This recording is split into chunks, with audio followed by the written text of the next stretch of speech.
വീട്ടിൽ സൂക്ഷിച്ചിരുന്ന 37 കുപ്പി വിദേശ മദ്യം പിടികൂടി.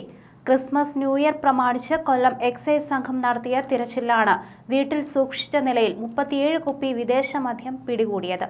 കൊല്ലം അഞ്ചാലുമൂട് കൂപ്പണ ശ്രീ വേലായുധമംഗലം ക്ഷേത്രത്തിന് സമീപം അനുപമ നഗറിൽ വാടകയ്ക്ക് താമസിക്കുന്ന കോട്ടയം കാഞ്ഞിരപ്പള്ളി സ്വദേശിയായ അഭിലാഷിന്റെ വീട്ടിൽ നിന്നാണ് മദ്യം പിടികൂടിയത്.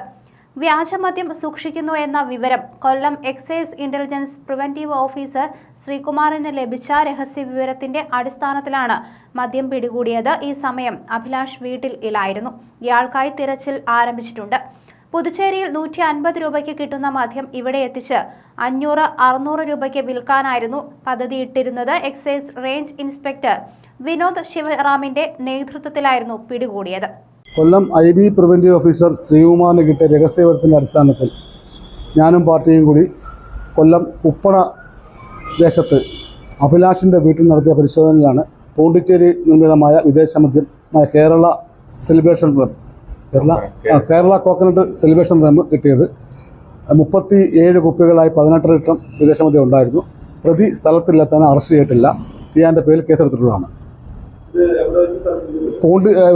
കുപ്പണ എന്ന സ്ഥലത്ത് നിന്നാണ് പിടിച്ചത്. കുപ്പണ പ്രതിയെ കിട്ടിയിട്ടുണ്ട്. പ്രതിയെ അറസ്റ്റ് ചെയ്തിട്ടില്ലെന്നേ ഉള്ളൂ. പ്രതിയുടെ അഡ്രസ്സും മറ്റു കാര്യങ്ങളും എല്ലാം കിട്ടിയിട്ട് പ്രതിയെ അഭിലാഷിനെ പ്രതിയാക്കി കേസെടുത്തിട്ടുണ്ട്. അയാളുടെ വീട്ടിൽ നിന്നാണ് പിടിച്ചത്. അയാളുടെ വാടക വീട്ടിൽ നിന്നാണ് പിടിച്ചെടുത്ത സാധനം. ഇത് 37 കുപ്പികളായി 18 ലിറ്റർ ഇന്ത്യൻ നിർമ്മിത വിദേശ മദ്യമായ പോണ്ടിച്ചേരി നിർമ്മിത വിദേശ മദ്യമാണ്. ഈ മദ്യം ഇവിടെ വിൽക്കുവാനോ കൊണ്ടുവരാനോ പാടില്ലാത്തതാണ്. ഇത് നിയമപരമായ കുറ്റമാണ്. ഇത് അമിത ലാഭം ഉണ്ടാക്കുന്നതിന് വേണ്ടി അയാൾ കൊണ്ടുവന്ന് വിൽപ്പന നടത്തി വരികയായിരുന്നു. 150 രൂപയ്ക്ക് അവിടെ കിട്ടുന്ന മദ്യമാണിത്. ഇവിടെ വന്നിട്ട് 500 രൂപ 600 രൂപ അങ്ങനെ ആ റേഞ്ചിലേക്കാണ് വിൽക്കുന്നത്. 150 രൂപയ്ക്ക് പോണ്ടിച്ചേരി വിൽക്കുന്ന മദ്യമാണിത്. ഇവിടെ കൊണ്ടുവരുമ്പോൾ 600, 700 അങ്ങനെ അയാളുടെ ഇഷ്ടമുള്ള വിലക്കാണ് വിൽക്കുന്നത്. ഈ ക്രിസ്മസ് ന്യൂ ഇയർ പ്രമാണിച്ചാണ് പുള്ളി ഇത് ചെയ്തത്. പുള്ളി ഒരു ബാറിലെ ജീവനക്കാരനാണെന്നും അറിയാൻ കഴിഞ്ഞിട്ടുണ്ട് അന്വേഷണത്തിൽ. ബാക്കിയുള്ള കാര്യങ്ങൾ അന്വേഷിച്ച് വരുന്നേ ഉള്ളൂ. അല്ലല്ല, അങ്ങനല്ല. ഒറിജിനൽ സീൽഡ് കമ്പനിയുടെ സീലുള്ള പോണ്ടിച്ചേരി മാത്രം വിൽക്കാൻ പറ്റുന്ന മദ്യമാണ്. ഇത് കേരളത്തിൽ വിൽക്കുകയോ കൊണ്ടുവരാനോ പാടില്ലാത്തതാണ്. അങ്ങനെയാണ് ഇപ്പോഴത്തെ ഞങ്ങളുടെ നിഗമനം. IBക്ക് ഏറ്റവും വിശദമായ വിവരം കുറിച്ചാണ് നമ്മളിപ്പോൾ കേസെടുത്തിരിക്കുന്നുള്ളത്. വീണ്ടും തുടർന്ന് അന്വേഷിക്കുന്നതാണ് ഇതിനെപ്പറ്റി.